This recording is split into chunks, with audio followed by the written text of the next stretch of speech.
Ekonomi tercatat tumbuh 5,72% secara tahunan pada kuartal 3 2022. Pertumbuhan ekonomi yang positif akan menjadi kiblat penentuan upah minimum provinsi yang akan dibacakan oleh pemerintah pada 21 November nanti. Tapi para buruh masih was-was menanti keputusan besaran yang akan ditetapkan oleh pemerintah.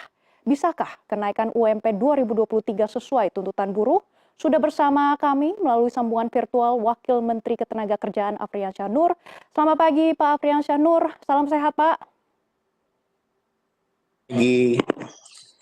Ya Pak Wamen, pertumbuhan ekonomi Indonesia tumbuh 5,72% kuartal 3 2022. Apakah pertumbuhan ekonomi bisa menjadi gambaran yang positif juga untuk tingkat kenaikan upah tahun 2023 mendatang Pak? Ya, saya pikir dengan pertumbuhan ekonomi yang baik ini ya sebesar 5,73%, ya mudah-mudahan perekonomian kita lebih baik dan mudah-mudahan juga apa yang disampaikan tadi terhadap upah minimum pada tahun 2023 nanti bisa juga disesuaikan dengan keadaan kita yang lebih baik lagi tentunya. Iya, Pak Wamen, apakah perhitungan tingkat kenaikan upah untuk tahun 2023 menggunakan formula yang tertuang dalam PP 36 tahun 2021 sebagai turunan dari Undang-Undang Cipta Kerja, Pak? Iya betul. Jadi perhitungan upah minimum 2023 ini disesuaikan dengan formula PP 36 tahun 2021 yang merupakan turunan dari Undang-Undang Cipta Kerja tahun nomor 11 tahun 2020, Bu Megi. Jadi memang betul formulanya kita pakai dari PP nomor 36 ini tahun 2021. Baik Pak Wamen, ini akan menjadi sorotan kita semua. Apakah upah minimum tahun 2023 akan lebih tinggi dibandingkan tahun 2022, Pak? Ya, tentunya upah minimum pada tahun 2023 ini sesuai dengan tadi yang sudah kita lihat bahwa pertumbuhan ekonomi kita cukup baik ya. Nah, mudah-mudahan tahun 2023 ini upah minimum kita bisa lebih baik daripada tahun 2022 kemarin. Tetapi permintaan pekerja dan buruh sebesar 13% tentunya belum bisa kita lihat untuk seperti itu naiknya karena memang keadaan kita yang memang belum bisa membuat kenaikan yang betul-betul signifikan, Bu Megi, begitu.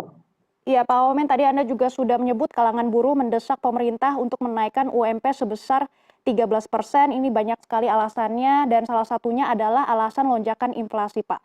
Nah, kalau misalnya kita boleh tahu Pak, kira-kira Pak Wamen sebenarnya berapa kenaikan UMP tahun 2023 nanti Pak? Ya, kenaikan UMP pada tahun 2003 ini disesuaikan dengan inflasi setiap daerah. Nah, tentunya inflasi setiap daerah ini merupakan tolak ukur dari PP 36 tahun 2021 yang akan kita pakai formulanya. Nah, oleh karena itu kita ya pemerintah terus kemudian pengusaha serta para pekerja pun sudah duduk bersama untuk kita selalu menyesuaikan bagaimana perhitungan upah minimum yang pas untuk kenaikan pada tahun 2023 ini. Jadi ada beberapa kalangan buruh yang mendesak supaya 13%, tapi mereka juga harus menyesuaikan atau mengetahui bahwa keadaan setiap perusahaan itu berbeda-beda, begitu Bu. Ya baik Pak, jadi tidak akan mencapai 13%, kira-kira di kisaran berapa persen Pak untuk kenaikannya? Nah, nantilah kita lihat pada saat pengumuman yang memang akan diumumkan oleh setiap provinsi dan kabupaten kota yang akan diumumkan mereka setelah ada kesepakatan nantinya, Bu. Begitu. Baik, Pak Wamen tadi Anda juga sudah menyebut, sudah mendengarkan pendapat dari pengusaha jelang keputusan UMP 2023. Melihat ada beberapa gelombang PHK dari sektor padat karya ini, bagaimana pertimbangannya terkait dengan UMP 2023 nanti, Pak?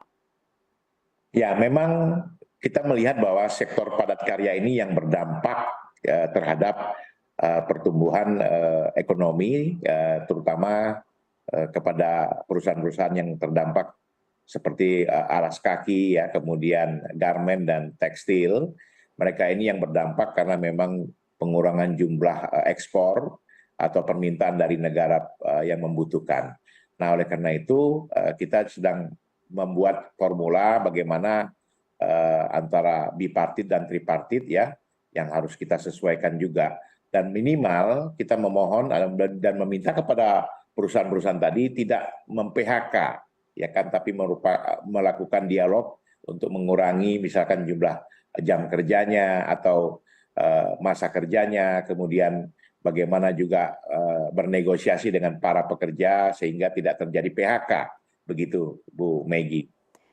Ya, Pak Wamen, sebenarnya dari awal tahun beberapa asosiasi buruh juga sudah meminta untuk menaikkan UMP di kisaran kira-kira 30% dan akhirnya dinegosiasi sekitar 13%, Pak. Bagaimana dengan pendapat pengusaha? Bagaimana pendapat mereka sebenarnya seberapa persen kenaikan UMP ini yang sudah disepakati oleh para pengusaha, Pak?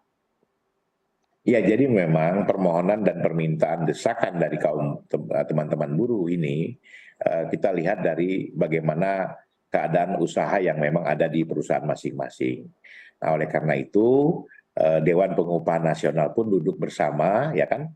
Karena Dewan Pengupahan Nasional ini terdiri dari beberapa unsur ya. Pertama dari pemerintah, kemudian dari organisasi pengusaha, kemudian dari serikat pekerja juga ada, dan dari akademisi. Dan di situ juga kadang-kadang diminta juga pendapat dari para pakar. Nah, oleh karena itu, setelah Dewan Pengupahan Nasional ini berunding dengan keadaan Indonesia secara menyeluruh, nah di situ nanti bisa diputuskan keinginan berapa persennya yang harus kita naikkan.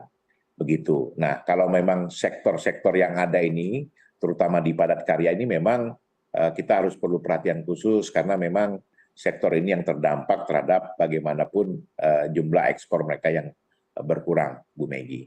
Jadi kalau kenaikan mereka minta paksa 13%, yang utamanya adalah bagaimana pengusaha bisa melakukan kegiatan usahanya dengan baik dan bagaimana kelompok buruh dan pekerja ini bisa menikmati hasil yang memang sesuai dengan apa yang dicapai dalam tahap kondisi sekarang, dalam tahap kondisi perekonomian kita yang sedang lumayan baik lah gitu. Begitu Bu Maggie. Ya, baik Pak Wamen. Ini pertanyaan terakhir, Pak. Kapan rencana akan diumumkan kenaikan UMP 2023, Pak? Ya, kenaikan UMP 2023 akan diumumkan per provinsi. Jadi setiap provinsi itu dimulai oleh gubernur yang mengumumkan pada tanggal 21 November 2022. Nah, kemudian untuk kabupaten kota akan diumumkan sekitar tanggal 30-an November tahun 2022, Bu. Jadi mudah-mudahan semua sesuai dengan acuan dan perhitungan formula dari PP 36 tahun 2021. Begitu, Bu Maggie. Baik, semoga UMP yang diumumkan nanti akan sesuai dengan harapan buruh dan juga diterapkan dengan baik di lapangan. Terima kasih, Wakil Menteri Ketenagakerjaan Afriyansyah Nur. Ya? Bu Maggie, ya? Kita berharap keputusan pemerintah ini bisa membuat senang pengusaha dan membuat senang para pekerja dan buruh. Itu harapan kita. Benar, semoga ini juga menjadi kesepakatan antara buruh dan juga pengusaha. Semoga ekonomi Indonesia juga dengan undang-undang dan juga peraturan ini semakin baik. Terima kasih, Wakil Menteri Ketenagakerjaan. Terima kasih, Bu Maggie. Selamat pagi.